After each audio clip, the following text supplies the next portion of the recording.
একের পর এক নজিরবিহীন ঘটনা দিন দিন ভাবিয়ে তুলছে রাজ্যের মানুষকে। বিদ্যালয়ে ছাত্রীর সামনেই অভিভাবককে পিটিয়ে নাজেহাল করার মতো ঘটনার রেশ কাটতে না কাটতে এবারে আরো এক ঘটনা নাড়িয়ে দিল সমস্ত নজিরের ইতিহাসকে। এক কলেজ পড়ুয়া ছাত্রীকে কুপ্রস্তাব দিল কলেজের এক চতুর্থ শ্রেণীর কর্মী। ঘটনা বিশালগড় মহকুমার রবীন্দ্রনাথ ঠাকুর মহাবিদ্যালয়ের। এখানে চতুর্থ শ্রেণীর এক কর্মীর অশালীন আচরণের শিকার হচ্ছে কলেজের ছাত্রীরা।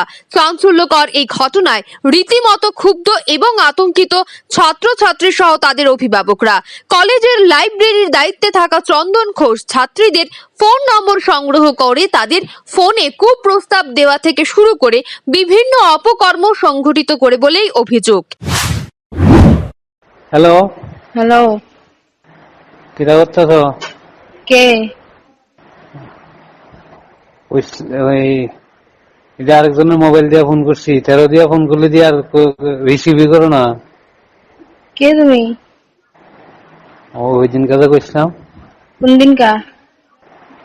মনে নাই? না। কমলা সাগর যাওয়ানোর কথা করছিলাম যে। কমলা শাখা যাই, আমি এটা করতাম।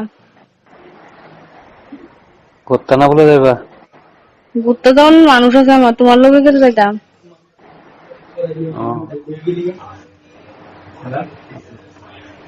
আর ফোন করবো না এই নাম্বারে, রং নাম্বার।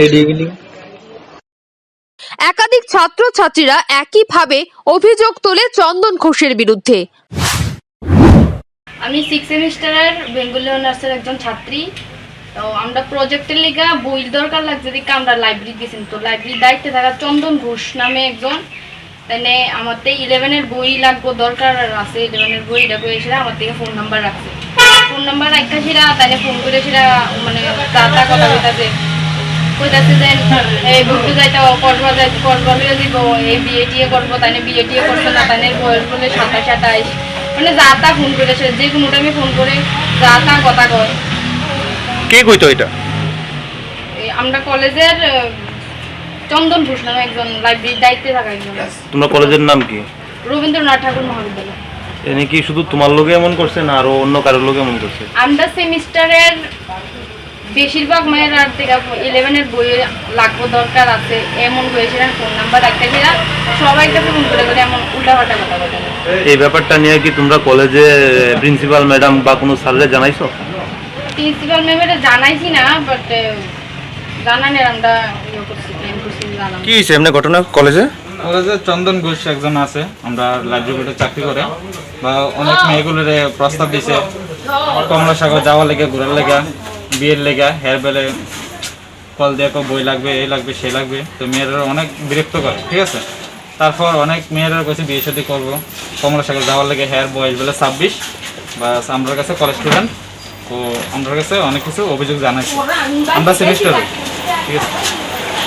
তো তোমরা কি এই ব্যাপারটা নিয়ে কারোর জানাইছো কিছু? না না, জানাইছি না, এখনো জানাইছি না, ম্যাডামরে জানাইছি না। আমরা জানাবো, সব স্টুডেন্ট নিয়ে সেটা বমু, বই এসে জানাবো ম্যাডামরে।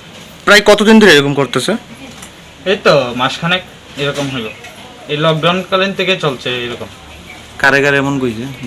মানে কতজন হইব এমন কইছে? কতজন? এরকম 5-6 জন। দীর্ঘদিন যাবৎ এই সকল অপকর্ম চলতে থাকলেও কলেজ কর্তৃপক্ষের কোনো প্রকার হেলদোল নেই। প্রকারান্তে সংবাদ প্রতিনিধির কাছে অভিযোগের সততা স্বীকার করে অভিযুক্ত চন্দন ঘোষ এবং ওই ছাত্রীর কাছে ক্ষমা প্রার্থনা করে। আপনার নাম কি? চন্দন কি? আপনি এই কলেজে কি দায়িত্বে আছেন? আমি ক্লাস করাচ্ছি, লাইব্রেরির দায়িত্বে আছেন? লাইব্রেরি বই আছে।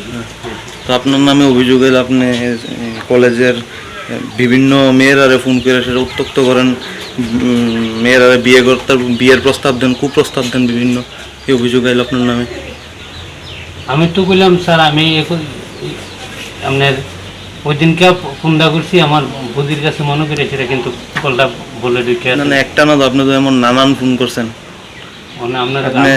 আপনার এমন 4-5টা কল রেকর্ডিং আছে। অভিযোগ করছে মেয়েরা নিজেরা সরাসরি অভিযোগ করছে, আপনি ফোন করে সেটা এমন এমন কোন কমলা সাগরে যাইতে কোন, আপনি তারারে বিয়ে করতে কোন, কমলা সাগরকে আপনার লোকে বিয়ে করতে, এটি কোন ধরনের এই কলেজের মধ্যে আপনার শিষ্টাচার? হ্যাঁ, আপনি বলে কিছু একজন ছাত্রীরা কইছেন লাইব্রেরিতে একা যাওয়ার লেগা। না তো স্যার, যাতে কেউ যে সময় কেউ না থাকে এই সময় লাইব্রেরিতে যাইতো। না তো এরকম তো আপনার বিরুদ্ধে অভিযোগ আছে। আমরা ক্যামেরাতে অভিযোগ করছে আপনার বিরুদ্ধে। আপনি কত বছর ধরে আছেন এই কলেজে? এই কলেজে কত বছর ধরে চাকরি করতেছেন? 5 বছর। 5 বছর। এমন কতদিন ধরে করতেছেন মেয়ের লগে?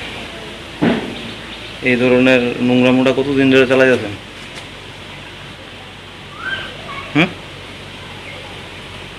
আমি তো স্যার আপনাদের কইলাম আমার ভুলে মানে আমি দেখি না, তার কারণে কলটা আমি একখানা করতাম কি আরেকখানা ঢুকে আছে। আচ্ছা, যে কলটা ঢুকছে তখন কিটা কইছিলেন আপনি?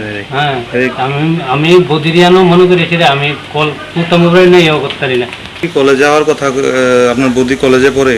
না না, তো কলেজে যাওয়ার কথা কইলেন বৌদিরে কলেজে না তো আমি কইছি বদির লইয়া কমলা সাগর যাবো এ কথা কইছি স্যার, বুঝছেন? বৌদিরে কমলা সাগর যাওয়ার কথা কইছেন? হ্যাঁ, আর এই যে বিয়েতে এটা আমি কোনো এটা কইছি না স্যার। আপনি যে কইলেন 13 নাম্বারটা দিয়ে ফোন করে না দেখা ফোন করে দেখা অনেকবার ফোন করলাম রিসিভ করো না, লেগে এই নাম্বারটা দিয়ে ফোন করছি আরেকটা আবার কোন যা করছি ভুল করছি, আর জীবনে এই কাজ করতাম না। আমার লগে না শুধু তুমি মেয়ের লগে এইসব কাজ করবে যে জানা যায় অভিযুক্ত চন্দন বিবাহিত এবং 5 সন্তানের পিতা। একটি মহাবিদ্যালয়ে যখন এই অবস্থা, তখন গুণগত এবং নীতিগত শিক্ষার উপর বড় ধরনের প্রশ্ন ভাবাচ্ছে অভিভাবক মহলকে। বিদ্যালয়ের পর নজির গড়ল মহাবিদ্যালয়। ছাত্রীরা কতটা সুরক্ষিত রাজ্যের শিক্ষাঙ্গনগুলিতে তা আরো একবার প্রমাণিত। যদিও রুখে দাঁড়ানোর আত্মবিশ্বাস যে অসম্ভবকে সম্ভব করতে পারে তাও প্রমাণিত এই ঘটনায়। বিশালগড় থেকে নিজস্ব প্রতিনিধির রিপোর্ট, রাইজিং ত্রিপুরা।